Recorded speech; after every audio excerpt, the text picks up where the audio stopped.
A poisonous snake sealed her 2-decade reign. Cleopatra VII ruled Egypt for 21 years. Born in 69 BC, she became queen at 18 years old in 51 BC. She was the last pharaoh of the Ptolemaic dynasty. The dynasty spanned almost 3 centuries from 305 BC. She spoke 9 languages, a true scholar and diplomat. Her ambition was enormous. She used diamonds, gold, and obsidian to secure her power. She commanded vast wealth for her time, rivaling entire kingdoms. Her reign was marked by intense political maneuvering. She shared the throne with 2 younger brothers and 1 sister. Ptolemy XIII and Ptolemy XIV were co-rulers. Then Arsinoe IV, her sister, challenged her. Cleopatra outmaneuvered them all with guile. She formed a critical alliance with Julius Caesar, a Roman general. This alliance helped solidify her power. She had 1 son with Caesar named Caesarion. Many saw this as a bold move. After Caesar's death, she needed new allies. She found Mark Antony, another powerful Roman. Their bond was both political and personal, a strategic partnership. They had 3 children together: Alexander, Helios, Cleopatra Selene II, and Ptolemy Philadelphus. This gave her 4 children in total. She used her charm and intellect as powerful weapons. Her kingdom supplied Rome with vast grain, a crucial resource. Her influence grew immensely. Her opponents in Rome saw her as a schemer. They called it deception. Rome, however, was a dangerous game. Octavian Caesar's adopted son became her ultimate rival. The Battle of Actium in 31 BC was a massive naval defeat for her and Antony. 180 ships for Cleopatra's fleet faced 250 for Octavian's. She lost that crucial battle. Her final gambit failed. Antony tragically died by his own hand. Cleopatra knew her fate was sealed. Rather than face humiliation in a Roman triumph, she chose her own end. In 30 BC, she died. A venomous asp bite ended her legendary life. Her story continues to fascinate millions. 8 family members died by murder in her lineage.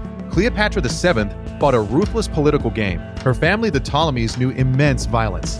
100 years before her birth, 8 rulers met a violent end. Her own father, Ptolemy XII, was exiled for 3 years. He returned with Roman help. He regained his power. His methods were brutal. Cleopatra learned from this bloody history. She was born in 69 BC. Her personal wealth was immense. It was valued at perhaps 96 billion US dollars in modern money. She controlled vast Egyptian resources. The Nile floods provided rich soil for agriculture.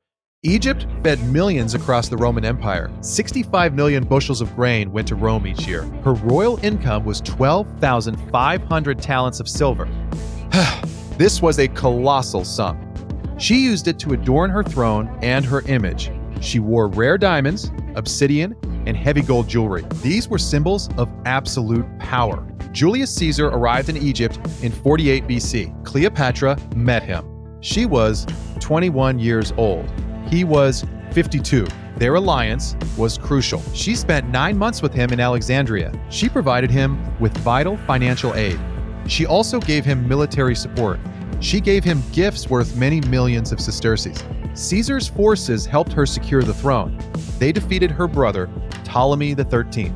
He drowned in the Nile River. She then ruled with her younger brother, Ptolemy XIV. She bore Caesar 1 son. Caesarion was his name.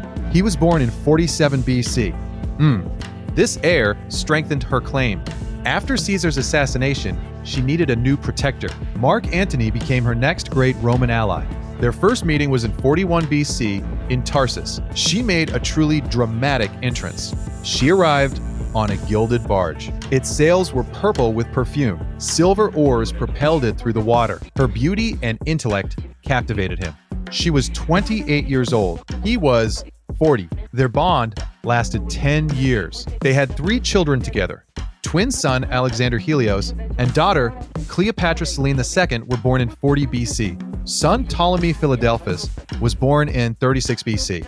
She offered Antony immense Egyptian resources. She aimed to rebuild her Eastern Empire. She provided him with ships. She gave him soldiers. She supplied huge amounts of money. The donations of Alexandria in 34 BC were a grand display. Antony publicly declared her children rulers of many eastern lands. Caesarion was named King of Kings. He was given vast territories including Egypt. Cleopatra Selene II was given Cyrenaica and Libya. Alexander Helios received Armenia, Parthia, and Media. Ptolemy Philadelphus gained Syria and Cilicia. These bold moves deeply infuriated Octavian in Rome. He saw it as a direct threat to Roman supremacy. Her reign was a constant balancing act against powerful Roman interests. She maintained her power for 21 years. She used her sharp wit, her immense wealth, her captivating charm to survive. She spoke 9 languages fluently. She studied philosophy and mathematics from an early age. She cultivated an image as a living goddess, Isis incarnate. This reinforced her divine right to rule. Her story is one of unyielding ambition and fierce survival. She reshaped the map of the Eastern world for a time. Her legacy endures for many centuries. One of the world's richest women died by a venomous snake. Cleopatra VII faced a grim final chapter. After the donations of Alexandria in 34 BC, Octavian rallied Roman anger. He declared war not on Antony, but on Cleopatra herself. This was in 32 BC. He framed her as a foreign threat. The decisive naval battle happened off Actium's coast. It was on September 2nd, 31 BC. Antony and Cleopatra commanded over 500 ships. Octavian had around 400. Cleopatra's 60 ships fled the battle first. Antony followed her. This was a catastrophic mistake. Their combined forces were utterly defeated. Over 300 of their ships were captured or sunk. Many thousands of soldiers died that day. Antony's land army of perhaps 100,000 men also surrendered without a fight. They retreated to Egypt. Octavian pursued them relentlessly. He invaded Egypt in 30 BC with an overwhelming force. Antony made a last stand near Alexandria. His army was again defeated after 10 days of fighting. He received false news of Cleopatra's death. He fell on his own sword.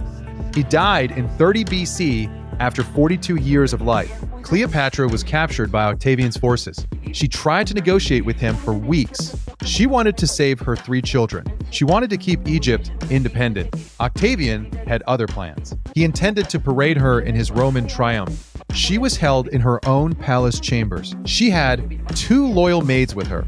On August 12, 30 BC, she made her final choice. She used an asp, or Egyptian cobra. Its potent venom brought a quick end. She died aged 39 years old. Her eldest son, Caesarion, just 16 years old, was executed by Octavian's order. Octavian feared another powerful claimant. Her 3 younger children were spared this fate. They were taken to Rome under Octavian's sister's care. Cleopatra Selene II later married Juba II of Mauritania, becoming a powerful queen herself.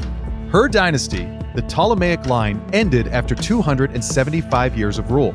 Egypt became a Roman province, a key grain supplier for the Roman Empire. It was a profound personal victory for Octavian, then Caesar Augustus. It was a tragic and defiant end for a queen who had ruled for 21 years. Her final act ensured her dignity. She chose death over ultimate humiliation. Her story still echoes loudly through 2 millennia. It speaks of immense power, ambition, and a truly fateful end for an unforgettable ruler.